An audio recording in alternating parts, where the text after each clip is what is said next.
Namaskar. I am Anubhav Sharma from Anubhav Shah Photography. Welcome to another episode of Anubhav Shah Photography, where we will talk about ISO, the very important component in photography. In our previous session, we have already talked about exposure and the triangle of the exposure, where there are three components generally. First is shutter speed, second is aperture, and third is ISO. So today we are going to pick the first topic, which we have already touched upon in the previous session, and you can check it. So the first topic we are going to pick is ISO. So आज हम ISO के बारे में वो सब बातें करेंगे जो आपको ये चीज जानने के लिए बहुत महत्वपूर्ण है कि ISO को क्यों, कब और किस तरह की स्थिति में आप यूज कर सकते हैं. I'll be answering all of your questions in today's session, so stay tuned.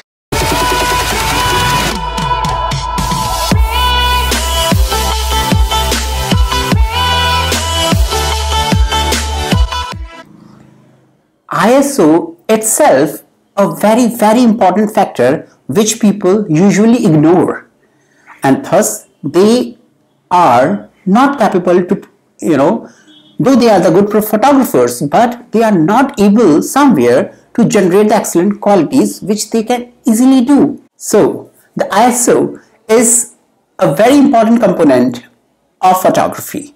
जैसे कि हमने पहले के सेशन में भी बात करी है कि ट्रायंगल के अंदर हमारी तीन कंपोनेंट सबसे इंपॉर्टेंट होते हैं: aperture, shutter speed and ISO. इन तीनों के कॉम्बिनेशन से हम इस चीज को जस्टिफाई करते हैं कि किस तरह से एक अच्छी क्वालिटी ऑफ इमेज हम प्रोड्यूस कर पाए. Now once we are talking about the photography and we are talking about this complicated machine called camera, the DSLRs. So these DSLRs are actually so much creative, What is happening that somewhere we are not able to understand that, okay, we are going to click the button and it's going to capture the image. What is the functioning behind it? हो क्या रहा है उसके पीछे? The best thing which is happening is photography is all about the present lighting condition and playing with that lighting condition to produce your good results. अब वो जो lighting condition है कहाँ? आपके subject के चारों तरफ. If you are going to capture a particular subject, supposedly there must be the flower. So where this flower is located, उसके आसपास की जो lighting condition है वो कैसी है? क्या वो लाइट्स अच्छी हैं, क्या वो नेचुरल लाइट है, क्या वो आर्टिफिशियल लाइट्स हैं, या लाइट्स नहीं हैं, या लाइट्स हैं पर बहुत डिम है?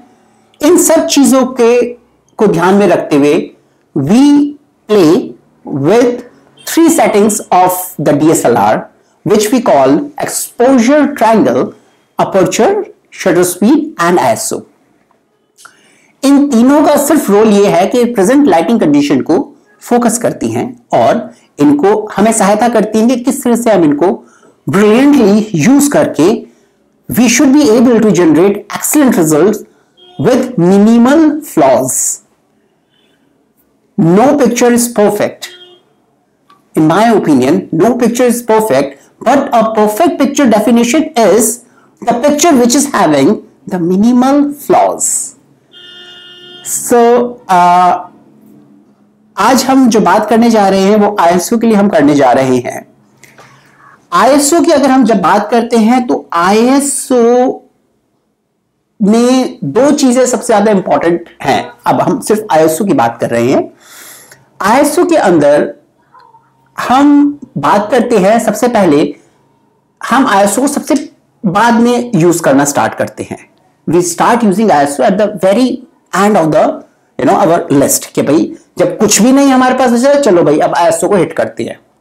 पर इस सेशन में मैं सबसे पहले आपको ISO को क्यों बता रहा हूं, अपर्चर शटर स्पीड बताने से पहले, कि ISO की फंक्शनैलिटी को पहले से हल्का सा ध्यान में रखना बहुत इंपॉर्टेंट है. इससे आपको हेल्प मिलेगी हमारे जो फर्दर मैं आप सेशंस आपके लिए बनाने वाला हूं, जो कि डेडिकेटेड होंगे अपर्चर के ऊपर और शटर स्पीड के ऊपर, कि ये दोनों functionality aperture and shutter speed कैसे अच्छी तरह काम करते हैं with the help of ISO, अगर हम हल्का फुल्का इनको मिक्सअप करते जाएं।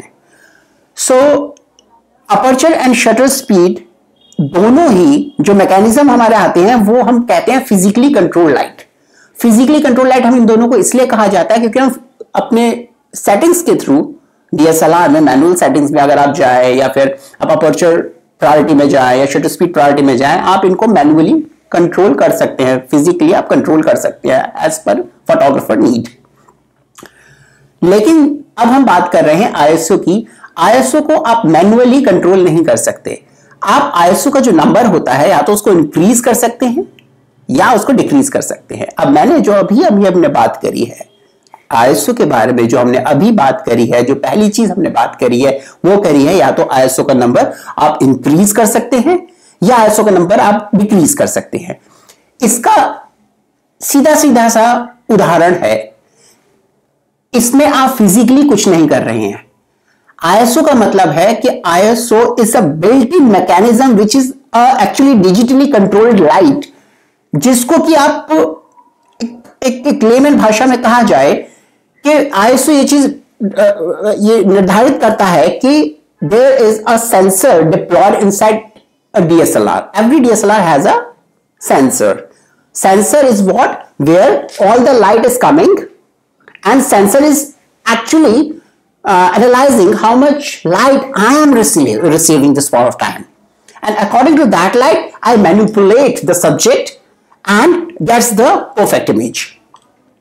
ISO सिर्फ उसकी सेंसिटिविटी को, जो सेंसर की सेंसिटिविटी है उसके साथ प्ले करता है डिजिटली, या तो उसको बढ़ा देता है या उसको कम कर देता है। मतलब जो सेंसर है अंदर, कैमरे के अंदर जो सेंसर है, उस सेंसर को इतना वो सेंसिटिव होता है, या तो उसकी सेंसिटिविटी उसकी बढ़ा देगा या उसकी सेंसिटिविटी कम कर देगा।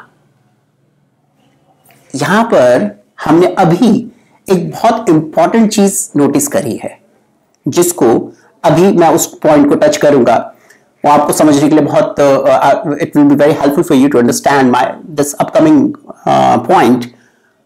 Sensitivity we have already talked about. Sensitivity झंझनाहट, सिंपल भाषा में यही कहते हैं सेंसिटिविटी। देयर इज सम, कुछ कंपन है, there is some vibrations, there is some sensation, there is some sensitivity, there is something happening, there is something vibrating, there is something which is happening. ISO या तो उस झंझनाहट को बढ़ा देता है या कम कर देता है। जब हम आईएसओ का नंबर कहते हैं हम इंक्रीज कर रहे हैं, दैट मींस हम उस वाइब्रेशन को, उस सेंसिटिविटी को बढ़ा रहे हैं, उस झंझनाहट को बढ़ा रहे हैं, और कम कर रहे हैं तो हम उसकी वाइब्रेशन को, उसकी सेंसिटिविटी को कम कर रहे हैं। नॉर्मली जो आईएसओ आता है वो बेस आईएसओ से आता है। नॉर्मली वो 100 हम उसको लेके चलते हैं, हर कैमरे के अंदर 100 ही होता है। सो हम उसको जनरली 100 ही लेके चलते हैं, और 100 का मतलब यह है कि भाई हम कहते हैं कि this is the base value, this is the base value of ISO. इससे हम ऊपर भी कर सकते हैं इसको, इससे हम नीचे भी कर सकते हैं, एज पर अवर रिक्वायरमेंट। अब जो ये आपने सेंसिटिविटी की बात समझी है, इससे रिलेटेड ही हम कुछ और बात करेंगे। जो आईएसओ है, आईएसओ का सबसे बड़ा यूज होता है उन कंडीशन में किसी भी इमेज को कैप्चर करना जहां आपके पास लाइट्स बहुत कम हो जनरली, या आपके पास लाइट्स अनप्रिडिक्टेबल हो कंडीशन के अकॉर्डिंगली कि आप किस सब्जेक्ट को किस क्राइटेरिया में आप कैप्चर करने जा रहे हैं। मैं 2 एग्जांपल दूंगा जो भी मैंने बोला, so don't take it very much complicated, it's very easy. So मैं 2 एग्जांपल देता हूं, it will just give you the very much normal thing. So the thing is, first I said that we use ISO in very minimal light condition. Supposedly, we are taking picture in a room where light is very minimal. We have no light. We have very less light. We are not going to say the low light. Yeah. So where there is the very less light, and where we are talking about the wildlife photography. ये जो 2 conditions ऐसी होती हैं, जब या तो indoor हो कहीं, या शाम हो रही है, शाम से भी थोड़ा सा नीचे हो गया, लेकिन अचानक आपको कुछ ऐसा सब्जेक्ट नजर आ गया जो कि ना तो शटर स्पीड से आपने एडजस्ट कर पाए, ना अपर्चर से एडजस्ट कर पाए, तो फटाफट आप आईएसओ का सहारा ले लेते हैं कि भाई ठीक है, मैं आईएसओ को थोड़ा सा बढ़ा देता हूं, उसकी सेंसिटिविटी बढ़ा देता हूं कि मेरा जो सेंसर है उसकी सेंसिटिविटी मैं बढ़ा दूंगा कि वो जितनी भी लाइट्स है उसको जरूरत से ज्यादा अपने अंदर लेके आएगा, सो दैट मेरा जो सब्जेक्ट है वो प्रॉपर्ली एक्सपोज हो जाए, प्रॉपर्ली वो दिखने लगे, उस पर प्रॉपर्ली लाइट पड़ने लगे। ये हमने बहुत इंपॉर्टेंट बात अभी अभी करी है कि जब लाइट बहुत कम हो तो मैं आईएसओ को बढ़ा दूंगा so that its sensitivity gets increased and it will help my subject to be properly exposed, so that it will not be dark, it will not be overexposed or other underexposed, which we have talked about in the previous sessions. So या तो light बहुत कम है एक room के अंदर, या शाम हो चुकी है, हम बाहर कहीं जा रहे हैं, we are just hanging around और हमें कोई इतना सुंदर सीन मिला तो we don't want to miss it, but light इतनी नहीं है। और फ्लैश अगर मैं यूज करूं तो फ्लैश वहां तक अप्रोच शायद ना कर पाए, क्योंकि फ्लैश की भी लाइट एक लिमिटेड होती है। और flash, well I rarely use flash because मैं फ्लैश पे कभी डिपेंडेंट नहीं होता, क्योंकि फ्लैश एक ऐसी चीज है जो कि हर इमेज के अंदर एक आर्टिफिशियल चीज को एम्बोज कर देता है, उसकी जो नेचुरलिटी है उसको खत्म कर देता है, उसकी जो प्रकृति की जो उसकी जो खूबसूरती है उसको नष्ट कर देता है। So I personally never, I am not the supporter of the flash, so no hard feelings for this. So once we are talking about the minimal light conditions, then we have always noticed, being a wildlife photographer, आप में से बहुत से लोग wild photographer भी होंगे, कि जब हम चाहे दिन में, दोपहर में या शाम में कभी भी किसी बर्ड फोटोग्राफी कर रहे हैं या वाइल्ड लाइफ फोटोग्राफी कर रहे हैं, if I talk about, because I usually capture the reptiles, wild cats or the birds, so उनकी फोटोग्राफी करते हुए suppose there is a leopard which is just coming, वो आया और वो धीरे से झाड़ियों में से गुजरता हुआ he just disappears in the bush or under the trees। अब मैं उस पर लगातार अपने कैमरे को फोकस करे हुए हूं, तो जैसे जैसे चल रहा है मैं उसको मैं कैप्चर करने के लिए रेडी हूं। हुआ क्या, मैंने अपनी कोई या तो मैनुअल सेटिंग कर रखी है या मैंने अपने कैमरे को इंस्ट्रक्शन दे रखी है कि भाई मैं अपर्चर प्रायोरिटी मोड या शटर स्पीड प्रायोरिटी मोड पे खींचूंगा, मेरा सब्जेक्ट या तो बहुत मूविंग है या धीरे धीरे चल रहा है या स्टेशनरी एक जगह बैठा है, डिपेंडिंग ऑन दैट सिचुएशन। तो या तो मैं अपर्चर यूज करता हूं या शटर स्पीड यूज करता हूं, उन दोनों ही केस के अंदर। लेकिन होता क्या है कि जैसे जैसे वो चलता जा रहा है वैसे वैसे अगर वो झाड़ियों के अंदर आया तो वो हल्का सा डार्क हो गया, लेकिन अगर वो बाहर है तो शायद तो ठीक ठीक नजर आ रहा है, लेकिन जैसे हो गया वो अंडर एक्सपोज हो गई मेरी पिक्चर, वो और झाड़ियों के अंदर वो और अंडर एक्सपोज हो गई, वो जैसे जैसे छावदार पेड़ के नीचे जाता जा रहा है वैसे वैसे और वो अंडर एक्सपोज होता जा रहा है। इन दैट केस मैं अपने आईएसओ को हमेशा बूम करके रखता हूं, ज्यादा करके रखता हूं, सो दैट वो किसी भी कंडीशन में रहे, एटलीस्ट मैं पिक्चर को प्रॉपर्ली कैप्चर कर पाऊं। हाँ, बाद में मैं उसको थोड़ा बहुत ऊपर नीचे उसके एक्सपोजर को मेंटेन कर सकता हूं, पर एटलीस्ट मैं अंडर एक्सपोज पिक्चर ना लूं जिससे कि बिल्कुल ही मुझे आगे दिक्कत आ जाए।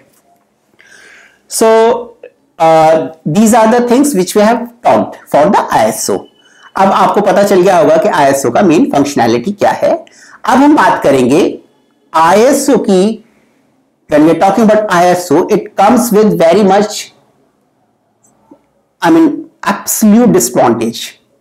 There are disadvantages associated with the ISO।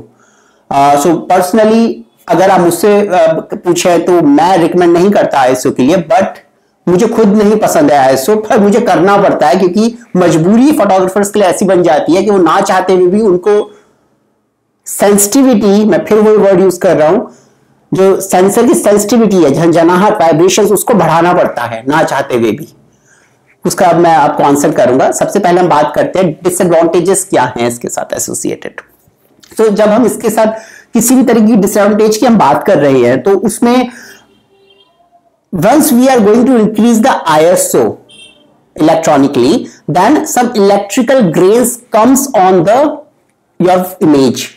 कुछ तरीके की वहां पे ग्रेन्स पॉपअप होने लगते हैं, इमेज पे आ जाते हैं, वो पता चलता है आपको। जैसे कि you can now see on the image, ये वाली जो इमेज आप देख रहे हैं इसमें आप देख रहे होंगे कि किस तरह से यहाँ पे ये जो ग्रेन्स हैं ये सब एम्बोज हुए हुए हैं, और जो ये सेकंड इमेज है इसमें आपको ग्रेन नहीं नजर आ रहे हैं, क्योंकि लेकिन आप देख रहे हैं कि जो इमेज है इसमें सेकंड इमेज में ये अंडर एक्सपोज्ड है, इस पे आप देख नहीं पा रहे हैं कि हो क्या रहा है, लेकिन फर्स्ट इमेज आपको नजर आ रहा है कि सब्जेक्ट क्या है, लोकेशन क्या है, सीन क्या है, what is the theme, what is happening, what is this particular picture is going to tell you about the life और what is happening, you no.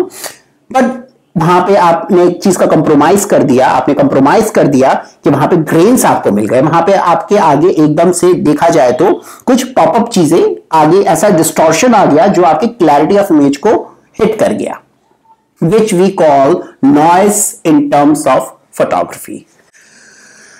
So the noise we are talking about, this kind of noise as we have showed in the example, so this kind of noise generally happens because आपने उस sensor की, जो sensor diploid है DSLR के अंदर, उसको ISO का number बढ़ाया, उसकी सेंसिटिविटी को बढ़ा दिया, उसने ज्यादा लाइट को लिया। अब जब सेंसिटिविटी बढ़ गई, सेंसिटिविटी बढ़ने का मतलब कहीं ना कहीं कुछ एक तरीके की वाइब्रेशन स्टार्ट हो गई है। So because of that vibration, जो आपने देखा कि जितनी ज्यादा वाइब्रेशंस हो रही हैं, why it is happening, because you have increase the ISO number. ज्यादा ज्यादा लाइट आप चाहते हैं एंटर हो, ज्यादा ज्यादा आप चाहते हैं आपका जो सब्जेक्ट है वो थोड़ा यू नो प्रॉपर्ली एक्सपोज हो जाए।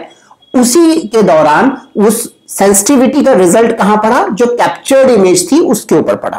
कैप्चर्ड इमेज जो आपकी रिजल्टेंट निकल के आया, उस पर उस ग्रेन्स का इफेक्ट आ गया, मतलब वहां पे नॉइस आ गया, वहां पे डिस्टर्बेंस, डिस्टॉर्शन आ गया। वो जो डिस्टर्बेंस आया, डिस्टॉर्शन आया, जो नॉइस इसमें आया, सो उसकी वजह से वहां पे छोटे छोटे स्मॉल स्पॉट्स आपको बहुत सारे नजर आएंगे। ऐसा लगेगा पता नहीं क्या, मतलब धूल के कण उड़ रहे हैं। There are particle of dust which is appearing in my image, what is happening. So this is the one the difficulty we face, while we are using the ISO. Now we are going to talk about what are the a different level of ISOs. So we start with the low ISO, then we'll go to the mid-range ISO, then we'll go to the high ISO. So first let's start with the base ISO. Once we are talking about base ISO is the something which default setting of the camera. So ISO का जो default setting आपका आता है वो base ISO होता है 100, उसकी हम एक रेंज लेके चलते हैं। So चाहे वो Canon हो चाहे वो Nikon हो, इनका दोनों का base 100 होता है। जैसे जैसे हम इसमें हमारे को लगता है कि बेस आईएसओ हम यूज कब करते हैं, बेस आईएसओ हम यूज करते हैं कि जब हमें प्रॉपर्ली लाइट मिल रही है, जैसे कि हम बाहर अंडर सन है, बहुत सुंदर एक ऐसी पार्टी के अंदर है जब बहुत सारी लाइट्स हैं, आपको लाइट्स के लिए कोई चिंता करने वाली बात है ही नहीं, या आप कोई एक्सटर्नल फ्लैश यूज कर रहे हैं, आप किसी भी तरीके आर्टिफिशियल लाइट्स क्रिएट कर रहे हैं, जो कि आपके सेंसर को तकलीफ बिल्कुल नहीं हो रही कि मुझे लाइट्स कहां से लेनी है, मेरी फोटो कहीं डार्क ना आ जाए, इस तरह की आपको कोई चिंता नहीं है। आप एक दोपहर का टाइम है, अच्छा सन का टाइम है, जहां पे आपको प्रॉपर लाइट्स मिल रही हैं, so there is no need to worry about ISO. Low ISO चलेगा, बहुत बढ़िया, that's fine. So after low ISO we talk about mid range ISO. Mid range ISO, as we have already seen that the base ISO is the ISO where the lowest number 100 is achieved. Now जब हम बात करते हैं mid range ISO की, तो हम उस number को थोड़ा सा इंक्रीज करना स्टार्ट कर देते हैं। We keep on increasing that number. We start with the 300 supposedly, 400, 500, 600, 700, maximum 700 or somewhere near. So इस रेंज के अंदर जब हम उसको रखते हैं, we call it mid range ISO. Mid range ISO हम यूज करते हैं दो कंडीशन के अंदर। दो कंडीशन के अंदर वो जब हम उसे यूज कर रहे हैं, उन कंडीशंस के बारे में पहले हमें थोड़ा सा जानना जरूरी होगा। पहली कंडीशन हमारी तब होती है जब हम शूट कर रहे हैं इनसाइड द डार्क रूम, और not dark but very minimal, right, बहुत कम है, स्टडी रूम है, कहीं पर भी आपको शॉट लेना है, या कहीं ऐसी आपकी कंडीशन हो गई उसके अंदर कि आपको फिर से शॉट लेना पड़ा है, शाम के टाइम आप कहीं बाहर जा रहे हैं जहां पे लाइट बहुत कम हो गई है, लेकिन आप चाहते हैं कि उस पर्टिकुलर इमेज को मैं उस पर्टिकुलर सीन को मैं मिस ना करूं, उसे मैं कैप्चर करूं।